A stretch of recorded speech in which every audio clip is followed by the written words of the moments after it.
Commitment કર્યું એટલે કમિટમેન્ટને તમે નિભાવો, ચાહે સુખ હોય કે દુઃખ હોય. કમિટમેન્ટનું બહુ મહત્વ છે, તમારા વચનનું બહુ મહત્વ છે. અને તમે જ્યારે કોઈને વચન આપો છો ત્યારે વચનને ગમે તેમ કરીને પાળવાનો પ્રયત્ન કરો, નહીં તો ખોટા વચન ના આપો. તમારી આશા અને તમારો વિશ્વાસ, જૂના જમાનામાં લોકોના શબ્દ એ જ એમનો વિશ્વાસ, એ જ એમનો દસ્તાવેજ હતો. એક બોલ ઉપર કામ થતા હતા.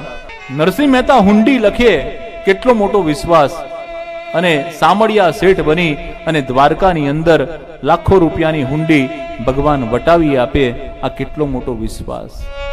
આજે આપણે કોઈને કોઈ દ્રવ્ય આપીએ, પૈસાની જરૂર હોય કે કાલે પાછા આપી જઈશ, પછી એની કાલ પડે જ નહીં. 2 દિવસ થાય, 5 દિવસ થાય, 50 દિવસ થાય. વિશ્વાસ જીતવો બહુ અઘરો છે અને વિશ્વાસને જાળવવો એનાથી પણ વધારે અઘરો છે. પણ વિશ્વાસ જીતવો અને વિશ્વાસને ટકાવવો એ આપણી બધાની નૈતિક જવાબદારી છે. અને ક્યારે થશે કે જ્યારે સંયમ હશે, જ્યારે પરમાત્માના આશીર્વચન હશે, જીવનમાં થોડી ભક્તિ હશે, તો એ શ્રદ્ધા અને વિશ્વાસ તમે બધાનો જીતી શકશો અને તમને પણ સામે એ જ મળશે.